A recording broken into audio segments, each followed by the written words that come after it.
Well, another Monday, another love and hip hop.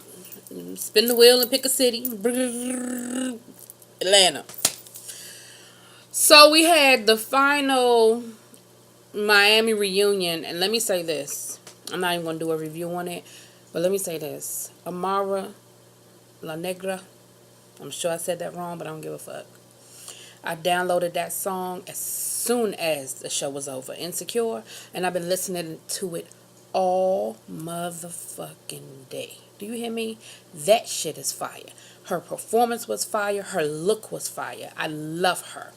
I love her. You keep doing your thing, Mom. Now, Love and Hip Hop Atlanta.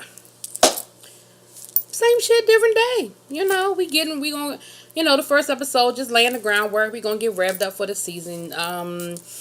Starts off with the girls hanging out at the club. You see Spice, who was the dance hall queen in Jamaica last year when they took the trip to Jamaica. She's coming on the show this year. She moved to New York. Love dance hall. Love her. She seems like she's gonna be some spice to the show, some feistiness. Look like she cool till you hit her on the wrong side, and I'm sure that's gonna happen at some point before the season's over. So we're gonna wait and see how that rolls. Carly's here. Jessica Dime, who looks good too. Girl, you look good. You doing your thing. I love her. Her first season, you didn't care for her that much. She was brought on to be the whole her and Jocelyn thing, and they were both dancers in Miami and that kind of thing. And then her next season, they had her acting a fool all the time, always wanting to fight. But then last season, she came back a little classy. She was in love. She had calmed down. And I can appreciate where she is. I think her storyline is gonna go down the path of her getting married. I mean, her getting pregnant. They alluded to her being pregnant last night. She wasn't drinking at the club, and Cardi was looking at her like, "You ain't gonna drink." And she was like, "Girl, yeah, I'm just on a diet trying to lose some weight for the wedding." No, you ain't. You pregnant, or you think you pregnant, and that's cool. You grown. Happy for you. But she's planning the wedding. But she looks good. You can tell she's lost some weight, and I just think she looks good. Anyway, Mimi's there, and Mimi has her new, well, not her new, but has her girlfriend, which, if you follow Shade Room and all that, they've been around. They've been dating for a minute. But she's a WNBA player, and she just got traded to the Atlanta team. So I think she's going to be around a little bit more. It'll be interesting to see if old girl comes back on this season, her ex. Y'all know who I'm talking about. I can't think of her name, but you know who I'm talking about. Who else was with them? I think that might have been it. But anyway, so the girls were at the bar, and they were just talking it up, that kind of thing. Oh, I'm sorry. How the hell could I forget? Pressed, my girl. Oh, I don't know why all of a sudden my brain goes blank, and I didn't write it down because I was like, I know I'm not gonna forget Rashida. I was like, I know I ain't gonna forget Rashida's name. But anyway, Rashida's there. And the update with her and Kirk is that they are not together. They're legally separated, living in separate houses. Now, last year, a lot of rumors were going around that whole him having a baby from somebody else was a part of the storyline. I really hope that they wouldn't be playing with their marriage like that and taking it to this extreme. I mean, if they wanted to do it as like a scare and then deal with the infidelity piece, but they're really playing this out. So I don't know if this was just storyline, but again, we'll see. And then Jasmine. Oh no, Jasmine's the baby mama. And then your girl from the salon from last year whose husband was cheating on her, and she said they getting a divorce. So, she's single mingle, ready to. So then they flip to the boys. So they on Jock's houseboat. Cause Jock went from a tree house to a houseboat. Jock just playing with y'all. Jock is playing with y'all, okay? He's collecting his Mona Scott checks, and he is playing with y'all. And, they're talking. Kirk, Stevie J, couple of producers. I don't know if they're going to be new on the show or they were just going to do a couple of scenes. Couple of producers, and Jock, yeah. And they're talking, they just laying the foundation. They're talking about the girls and what's going on with everybody, how everybody's doing and all that good stuff. And then they ask about the baby. They ask Kirk about the baby, and Kirk admits to them, he's like, yeah, the baby's mine, and I haven't told Rashida yet. And Jock said some real shit. Jock said, everything that you done been through with this woman, everything she's been there for you and been your ride or die, and she's had your back. We shouldn't know first. That's wrong.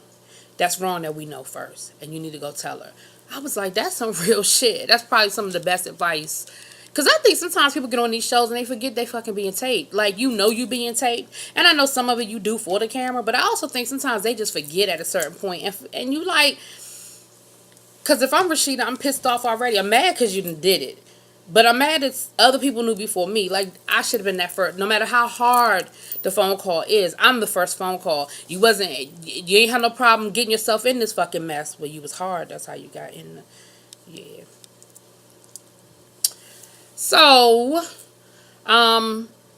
Erica Mena. Now, in full disclosure, I've never watched any of Erica Mena on the other Love and Hip Hops that seasons that she was on. I just didn't watch her. I did watch her on the show on VH1, the show they did about living in the haunted house with her and New York and a couple other people came on over the summer. So I got a little taste of Erica Mena, but clearly she's there to be the Jocelyn Hernandez.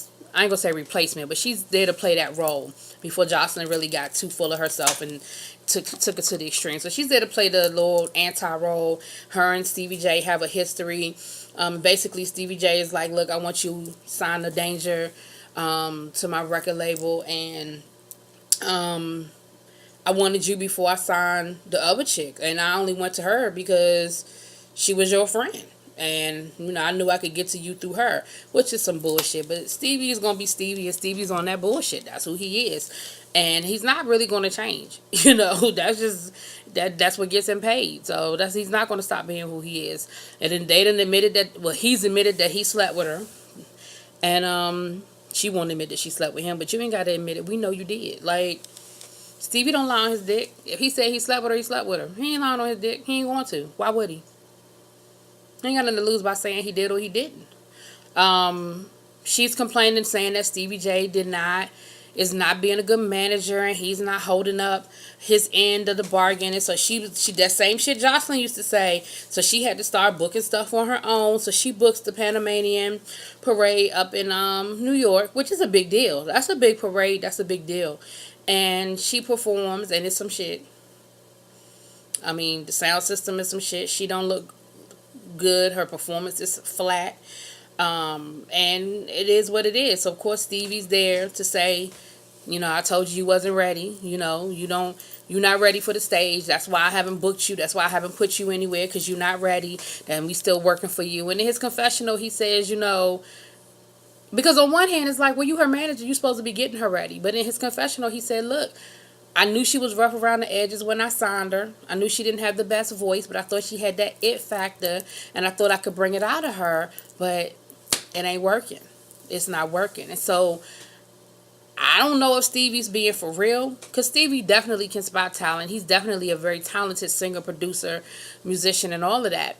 Or if he's just playing the role, or if he's just being Stevie J. Like, is it really that she can't get it together and you've tried and she just ain't got it? Or are you just being Stevie and you want that bullshit? I don't know. We'll find out, I'm sure. Then we hop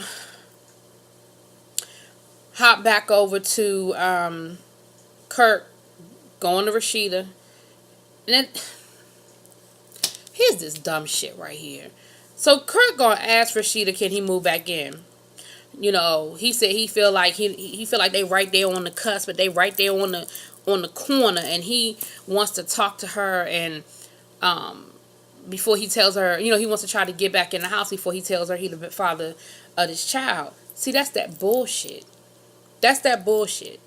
Because even if she was ready to forgive you and bring you back in, you're going to come at me with that first, and then once you get back in the house, then you're going to be like, oh yeah, by the way, did I forget to tell you that that's my baby? See, that's that bullshit. And that's not going to do nothing but get you right back outside. Like, you're only going to be in there long enough to wipe off your feet, because I'm putting your ass right the fuck back out. That's that bullshit. And that's that bullshit that Kurt be on. But anyway, so, but, Rashida was like, nah, you're not moving back in. So, next. Something else, anything else you want? And so, I guess he figured at that point, well, might as well go ahead and say what the fuck I gotta say. So, he tells her he's the father of the baby. And he, even the way he said that, well, you know that situation. Yeah, I'm the one. The fuck? No matter how that child got here, it's not that child's fault that you fucked up. That child didn't have to be here, and it's fucked up. That's fucked up how you did that. Yeah, I'm the one. And it doesn't sound like he's really done anything about it since then. Like, again, don't know, but it don't seem like it. So, Carly, Mimi, Spice, and the Jocelyn Hernandez wannabe meet up. Spice is doing a twerking class, and the Jocelyn Hernandez wannabe still just as flat in the twerking class as she was on stage at that Panamanian parade. She couldn't even twerk, couldn't get a, and she got a big ass, big old, I don't know if it's fake or real, but she got one of them big old asses. I don't know how you can't twerk it. What you not doing? Spice doing splits and shit, and she's standing there like, I don't know, I just can't get the rhythm, bitch. You trying to be on somebody's stage, and Spice is being real with her. Spice is giving her some real shit, and I was like, okay, I can respect that. So Cardi shows up on her bullshit. You know how Cardi is. I just got to be a real bitch. She's still bringing on the shit from last year. So they go back and forth. And Mimi is like, look, what's the real beef? Like, do we really have beef right now or what? What's really good? And so Carly's like, no, we cool. And she's like, yeah, we cool. So they make up. Everything's good. Tommy. Again, respect your hustle, Tommy. Because you came on the show with a weak ass storyline, and you parlayed it into a full-time gig, and I can respect that hustle. I respect it. Tommy got herself a nice little house. She got the family living with her. She got a fucked up home situation as far as her brothers and sisters are in and out the house. Her mama in and out the house. She done bought her mama a car. The mama done ran the car down. Like, it seemed like it's Tommy carrying a lot, which you always knew there was some pain behind that, and you see now that she's sort of the family go-to now. She the breadwinner now, and everybody is getting a piece. Everybody latching on. You know how that goes. So, Tommy, you better put your foot down and start setting up some parameters, or you gonna be fucked up, and you gonna be right back where you were. That house be gone, and everything else that go with it. But anyway. So, come to find out, Tommy has a sister named Versace. Versace. I'm going to just let that sink in. Versace. She got a pig named Gucci. A pig. One of them little pigs named Gucci. And a sister named Versace. Did that sink in yet? Alright. So her and Versace had a falling out to the point where Tommy went up to Versace's job. I'm going to keep saying Versace. Walked up to Versace's job and they end up getting into a fight, having an altercation. The police were called. Tommy gets arrested. Now she got another assault charge. And remember, Jocelyn already got her ass up on an assault charge before. And she said, I just got that thrown out. And here we go again with me and my sister. Now, the mama is like, Tommy, can y'all just make up? I want everybody, me and you are in a better place now. I just want the family together. I want you to work everything out with your sister. And you could tell Tommy just really not here for it. But she did agree to the meeting for whatever reason, whether Mona told her to do it or she chose to do it, whatever. But she did meet with her, and of course that lasted about 0.2 seconds and flew out the window. But the one thing her sister said, which was valid, very valid, was, because Tommy was like, I'm dealing with this court case. You got me, hemmed up. And she was like, no. I didn't do that. You came up to my job. I didn't call the police on you. They called the police on you. I didn't press charges. They pressed charges. I told them I didn't want to pursue it, but I didn't have no control over that. You can't run up. I don't know where her sister worked, but I don't give a fuck if her sister work at Walmart. You can't run up on nobody's job trying to fight them and think that there's not going to be any repercussions. And for you to blame your sister, that's fucked up. Now, I don't know what y'all fell out about, but you have to know, Tommy, And the thing is, you ain't doing this shit for the camera, because this happened off camera. The situation with you and Jocelyn happened off camera. So you're not doing this for the show. You're not doing this for camera. You're doing this because this is really truly who you are, and you are that big of a hothead that you just can't control yourself, and that's a problem. I don't know if it's the alcohol. I don't know if it's your own personal pain. I don't know what your issue is. But what you can't do is run up on people's job trying to fight them and think that ain't nobody gonna do nothing about it. That's grown folk shit. They're going to call the police. They're going to wait for the police to show up, and they're going to do a report, and whatever happens, happens. But your sister don't have to press no charges in that situation. Her job probably did. So don't be mad at your sister over some shit you did. You was wrong for that. Now, again, I don't know how y'all got there. Maybe your sister did some dog shit to you, and it got you there. But again, wait for her to come home if you're going to fight her. Don't go up to her job. You can't. Gotta be smarter than that, Tommy. And now you got shit to lose. You got shit to lose. That nice house. You clearly got a bank account right now because you buying cars for your mama and all of that. You got shit to lose. People gonna stop booking you. The money gonna run out. And once the money is gone, because first of all, this reality shit don't last for so long anyway. But once it's gone, boo-boo. If you haven't laid a foundation and done nothing with it, all of it's gone. So you can't afford to lose what you have going and the momentum you have going running up on people's jobs. That's stupid, Tommy. Think. Last but not least, oh no, we got the Erica Mena bullshit. It's bullshit. Erica shows up at the studio. The fake Jocelyn get mad. And they fight. She walks out because she said, Stevie, you want some bullshit. And Erica was like, this is exactly what I was talking about. I didn't want no shit. I didn't want no bullshit. I've been there and I've done that, and I've been the person on the other side of this that's been run up on, and I didn't want to do that to somebody else, especially since, yeah, me and her have fallen out, but I love her, I care about her. So that's going to be, that whole triangle is going to be some shit. We're going to see where that goes. I'm going to put that over there. We're going to see where that goes. Now, the last, where we end or where I'm going to end it, because that's all, that's this episode, that's all it's going to give me.